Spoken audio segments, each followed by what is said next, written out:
하나님의 은혜임을 고백하고 찬양과 영광을 올려드리길 바랍니다. 제가 오래전에 부목사로 사역할 때 추수감사 주일이 지나고 그 다음 주일에 담임 목사님이 설교 중에 뭐라고 얘기했냐면 일부 교인들의 추수감사 헌금 내용을 보고 실망했다, 그렇게 얘기하는 거예요. 목사님, 저도 그 얘기를 듣고 좀 의아했어요. 왜 설교 중에 그런 얘기를 할까? 왜 그랬을까요? 여러분들 유언에 대해서 생각해 본 적이 있습니까? 하나님의 부르심을 받는 것은 나중 일이지만 미리 유언에 대해서 한번 생각해 보는 것도 좋은 것 같습니다. 모세가 이스라엘 백성들과 광야 40년을 보내고 이제 하나님의 부르심을 받기 전에 이스라엘 백성들에게 당부하고 있는 말은 유언과도 같았습니다. 모세가 마지막으로 하고 싶은 말이 뭘까요? 이스라엘 백성들이여, 가나안 땅에 들어가서 잘 먹고 잘 사십시오. 먼저 들어가서 땅 차지하고 경계선 긋고 농사 짓고 풍성한 수확을 누리십시오. 그런 말 했습니까? 아니에요. 오늘 말씀 보니까 모든 소산의 만물을 거둔 후에 하나님께 드리라. 아직 가나안 땅에 들어가기 전입니다. 가나안 땅에 들어가서 또 농사를 지으면 그 수확물이 올 때까지 몇 달이나 기다려야 되잖아요. 그동안 먹을 것도 없잖아요. 가을에 수확했어요. 그러면 또 다음 해를 위해서 어느 정도도 저장해야 되잖아요. 아껴 먹어야 되잖아요. 그런 상황인데 아직 가나안 땅에 들어가지도 않았는데 모세가 첫 열매를 하나님께 드리라. 이스라엘 백성들이 이해했을까요? 받아들일 수 있을까요? 과연? 근데 모세는 또 뭐라고 말하냐면 첫 열매를 하나님께서 그의 이름을 두시려고 택하신 곳에서 드리라. 왜 이렇게 어렵게 말합니까? 당시는 성막 시대니까 성막에 드리라 그러면 되잖아요. 왜 그랬을까요? 하나님께서 그의 이름을 두시려고 택하신 곳에서 드리라. 모세는 출애굽기 말씀을 기억하고 있습니다. 출애굽기 20장 24절 하나님께서 말씀하신 겁니다. 내게 토단을 쌓고 그 위에 너의 양과 소로 너의 번제와 화목제를 드리라. 내가 내 이름을 기념하게 하는 모든 곳에서 네게 임하여 복을 주리라. 하나님의 이름을 기념하는 곳, 하나님의 이름을 두신 곳. 모세는 훗날 그곳이 어디인지 모르죠. 자기가 있을 때는 성막에서 예물 드렸는데 이유는 모르잖아요. 성전을 어디에다 두시는지 하나님께서 결정하는 거거든요. 하나님께서 어디에 임재하실지 하나님께서 결정하는 겁니다. 하나님의 주권을 모세는 인정하는 거죠. 모세가 백성들 앞에서 지난 역사를 이야기합니다. 간단하게 추려서 5절에서 9절까지. 우리 조상은 방랑하는 아람 사람으로서 애굽에 내려가 거기에서 소수로 거류하였다. 이 아람 사람이라는 것은 아브라함이 머물렀던 하란 사람이라는 걸 말해요. 우리 조상은 나그네였다. 그리고 애굽에서 내려갔을 때 그 야곱의 가족이 아주 소수잖아요. 애굽의 그 큰 나라에 비하면 야곱의 식구들은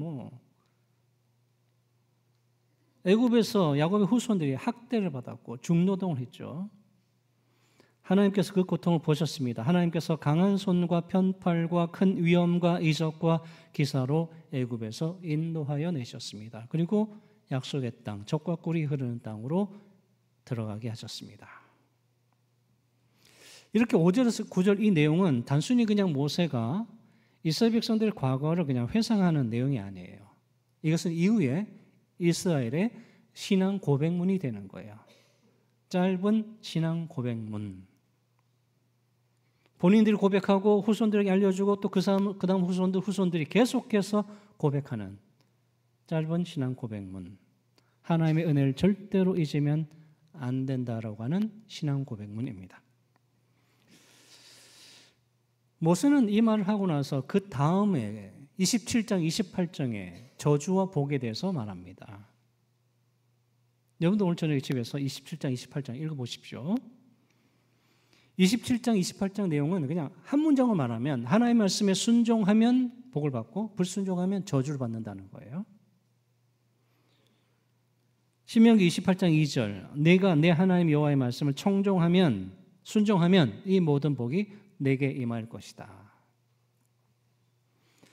말씀에 불순종하면 저주를 받고 순종하면 복을 받는다라고 하는 것은 모세의 이야기가 아닙니다. 하나님께서 레위기 26장에서 이미 말씀하신 겁니다.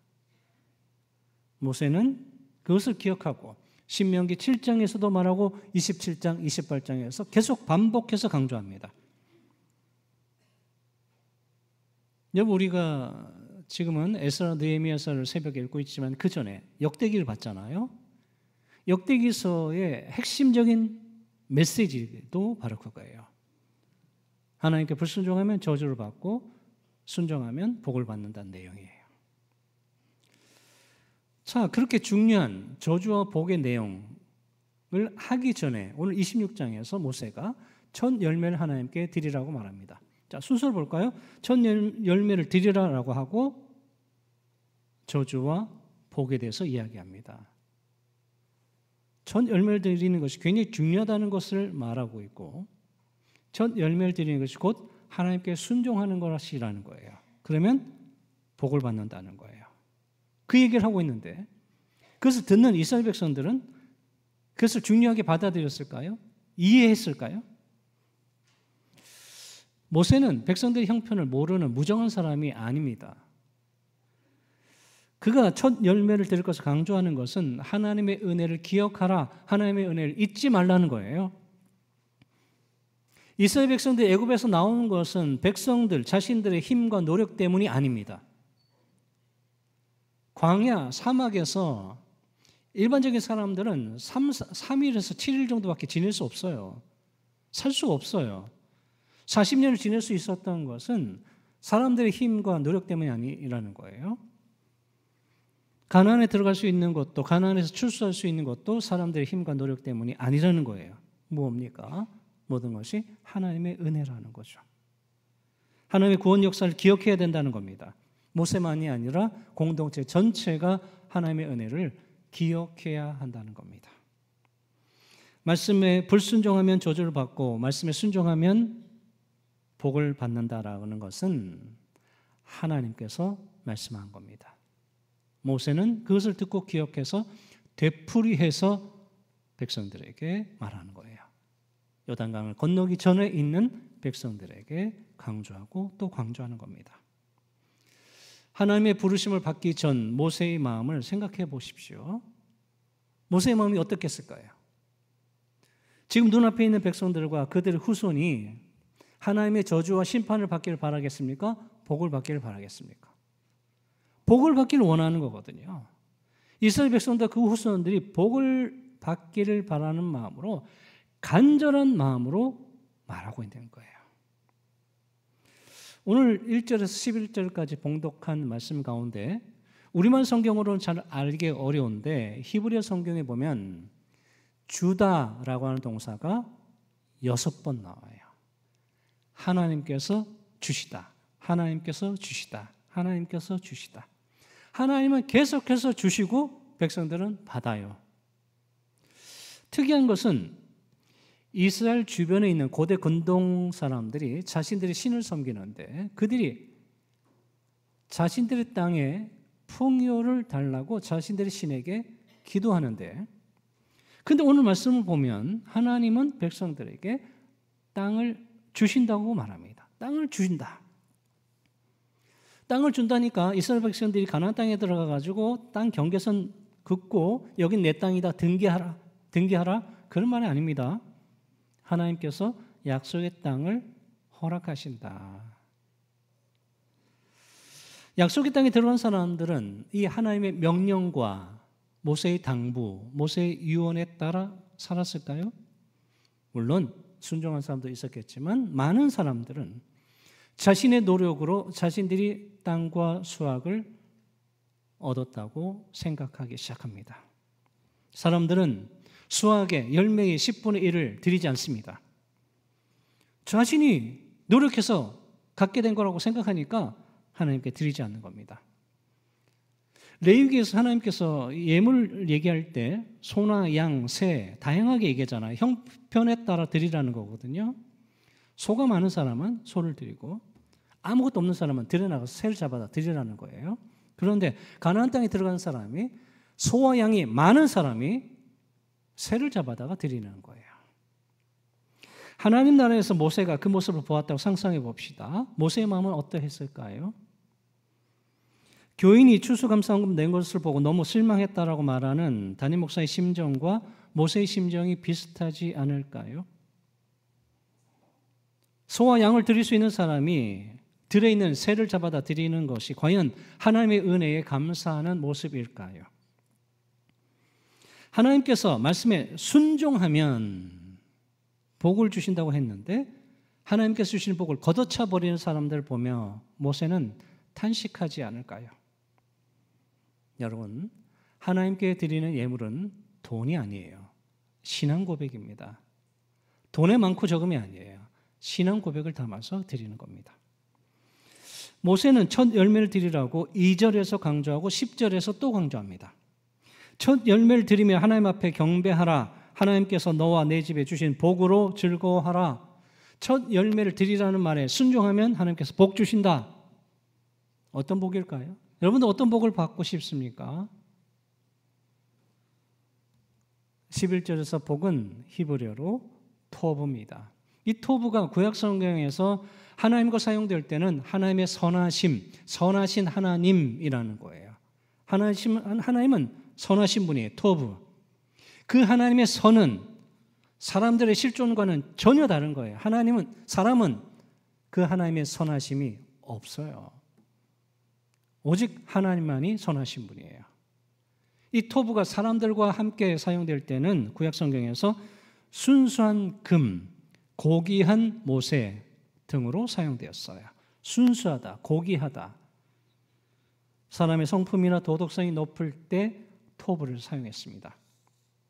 창세기 1장에서 토브는 하나님께서 사람을 지으시고 사람을 보시기에 좋았다. 토브, 행복하다, 아름답다. 하나님께서 창조하신 피조물, 사람들이 아름다운 존재예요. 하나님의 자녀예요. 하나님과 바른 관계 속에 있는 사람들입니다. 그래서 하나님은 사람들이 하나님의 선하심을 따르며 하나님 안에서 행복하기를 원하셨습니다. 그런데 사람들은 어떻습니까? 하나님의 은혜를 잊어버립니다. 저버립니다. 토브를 거절해요. 왜? 세속적인 복을 따라 살기 때문에 그렇습니다. 세속적인 복을 따라 살면서 눈멀어버리기 때문에 하나님께서 주신 복을 걷어차 버리는 거예요. 하나님께서 애통해하며 주고 또 주시는데 결국 누구를 주십니까? 독생자를 주시는 거예요. 사람이 아름다움을 회복할 때까지 주시는 거예요. 사람이 새하늘과 새 땅에 들어갈 때까지 주시는 거예요. 놀라운 하나님의 은혜죠. 하나님의 복과 은혜를 받은 사람은 어떠합니까? 기뻐하죠. 기뻐하잖아요. 사람이 줄 수 없는 기쁨이죠. 일본 선교 역사를 보면 선교사들 박해한 사람들이 나오는데 그중에 대표적인 사람이 도요토미 히데요시입니다. 신도, 사단과 불교 사찰을 후원하면서 선교사들을 추방했습니다. 그가 묘비명을 미리 적었다는데 이렇게 되어 있답니다. 이슬처럼 왔다가 이슬처럼 사라지는 게 인생인가 보다. 살아온 한 세상이 봄날의 꿈만 같구나. 전국시대를 종식하고 통일을 이뤘던 가장 중요한 지도자로 평가받는 그가 남긴 말은 나는 이슬처럼 사라진다. 모세는 그렇게 말합니까? 모세는 그렇지 않잖아요. 하나님의 복과 은혜를 선포하잖아요. 애국의 왕자라고 하는 자리를 버리고 광야 생활을 했던 모세는 이슬처럼 사라지는 것이 아니라 영광스럽게 하나님의 부르심을 받습니다. 사람들을 축복하고 멋지게 하나님께로 갑니다. 신약시대 사도 바울은 어떨까요? 전제와 같이 내가 벌써 부어지고 나의 떠날 시각이 가까웠도다. 나는 선한 싸움을 싸우고 나의 달려갈 길을 마치고 믿음을 지켰으니 이제 후로는 나를 위하여 의의 면류관이 예비되었으므로 주 곧 의로우신 재판장이 그날에 내게 주실 것이며 내게만 아니라 주의 나타나심을 사모하는 모든 자에게 도니라. 바울이 자기 자신을 전제물, 붙는 제물로 드렸다고 말합니다. 바울이 자신의 수입의 10분의 1을 예물로 드렸다, 첫 열매를 드렸다는 것이 아니라 자신의 삶 전체를 하나님께 드렸다라고 고백하고 하나님의 부르심을 받습니다. 저는 이 바울의 고백을 보면서 나는 훗날 이런 고백을 할 수 있을까 생각해 봅니다. 나의 삶 전체를 다 드렸다라고 하는 신앙 고백을 할 수 있을까? 붙는 재물, 전재물은 바울에게 돈이 아니라 신앙 고백이었습니다. 자신의 모든 신앙 고백과 삶 전체를 하나님께 드렸습니다. 바울의 그 고백을 현대어로 쉽게 풀어 쓴 메시지 성경을 보니까 이렇습니다. 나의 죽을 날이 가까웠고 나의 생명은 하나님의 제단에 제물로 드렸습니다. 이것은 참으로 달려볼 가치가 있는 유일한 경주입니다. 나는 열심히 달려서 이제 막 결승점에 이르렀고 그 길에서 믿음을 지켰습니다. 이제 남은 것은 환호소리, 하나님의 박수 갈채뿐입니다. 하나님의 복과 은혜를 누린 사람은 하나님의 박수 갈채를 받는 거예요. 하나님의 말씀에 온전히 순종한 사람은 하나님의 박수 갈채를 받는 거예요. 그것이 참된 기쁨입니다. 세상적인 부와 권력과 명예를 가져서 사람들이 치는 박수, 그게 아니에요. 하나님께서 날 위해서 박수를 쳐주는, 그것이 우리가 진정으로 추구해야 할 기쁨입니다. 하나님의 복과 은혜를 누린 사람은 기뻐할 뿐만 아니라 그 복과 즐거움을 다른 사람들에게 나누어야 합니다. 하나님은 성도가 자기 자신만 기뻐하고 자기 자신만 구원 누리는 그런 이기적인 성도가 되기를 바라지 않습니다. 개구리 올챙이 시절 모른다는 말이 있죠. 이스라엘이 애굽에서 노예로 지냈습니다. 광야에서 나그네였습니다. 그랬던 사람들이 가나안 땅에 정착한 후에 나그네들을 홀대하면 안 되는 거죠. 나그네를 섬겨야죠. 제가 최근에 어떤 글을 보니까 어려움을 당한 사람에게 주는 위로 중에서 상처가 되는 말이 있다는 거예요. 어려움을 당한 사람 입장에서. 그 말이 뭐냐면 당신보다 더 힘든 사람이 많으니 힘내세요라는 말이라는 거예요. 진정성이 없는 거죠. 진정성이 없는 위로, 말뿐인 위로, 진정성이 없는 나눔과 섬김, 사람에게 상처를 준다는 거예요. 우리가 오늘 추수감사 예배 드리는데 하나님께서 기뻐 받으신 예배는 성도의 감사 혹은 예물만 있는 예배가 아니라 이웃과 나눔이 있는 예배입니다. 여러분들은 이웃과 나눔이 있는 그런 감사의 스토리들을 오늘 하나씩 다 드리고 있겠죠. 우리 교인 가운데 있었던 스토리 하나만 얘기하면 우리 교인 가운데 추석 이전에 친구를 만났어요. 그 친구는 50대이고 결혼 안 했고 부모는 이미 별세했어요. 그 친구가 무슨 얘기하다가 돌아가신 어머니가 해줬던 소고기 묵국 그립다 그런 얘기 했어요. 여러분들이 만약 그 말을 들은 친구라면 여러분들 어떻게 하시겠습니까? 여러분들 표정 보니까 내가 대접하겠습니다 그런 표정이에요. 다들 역시 훌륭하십니다. 그래서 우리 교인이 시간이 지나서 집에 초대해가지고 정성껏 소고기 묵국을 대접했어요. 그 친구가 하는 말이 당신이 내 어머니고 당신이 내 위로다. 그런 스토리들을 정말 힘들어하는 사람들을 돕고 섬기는 그런 스토리들을 하나님께 올려드려야 되는 거예요. 그것이 진정한 추수감사 예배입니다. 오늘 추수감사주일 예배로 드리는 오늘 나의 감사는 무엇입니까? 농구 선수가 골대를 향해서 공을 던질 때 그냥 손으로만 던지는 게 아니라 온몸을 다해서 던진대요. 지난 1년 동안의 감사로, 지난 모든 세월 동안의 감사로 드리는 추수감사 예배는 오늘만 드리는 일회적 감사가 아니고 부분적인 감사도 아닙니다. 과거부터 지금의 내가 있기까지 모든 하나님의 은혜를 기억하고 회상하며 고백하는 총체적인 감사입니다. 온몸을 다해서 드리는 감사 예배이며 신앙 고백을 담아 드리는 예배여야 합니다. 우리의 몸과 생명을 하나님의 제단에 전제물로, 붙는 제물로 다 드려야 합니다. 열심히 기쁨으로 순종하며 결승점까지 다 같이 달려갑시다. 하나님의 박수갈채를 듣게 될 것을 소망하며 달려가는 저와 여러분 되시기를 주님의 이름으로 축원드립니다. 기도하겠습니다. 주고 또 주시는 하나님, 하나님의 다함이 없는 은혜에 감사드립니다. 하나님의 은혜를 잊어버리는 사람, 부분적으로 아는 사람이 아니라 온전히 깨닫고 최선을 다해 감사하는 성도가 되게 하옵소서. 하나님께서 주시는 복을 누리고 그 복을 이웃과 나누며 살게 하옵소서. 예수님의 이름으로 기도하옵나이다. 아멘.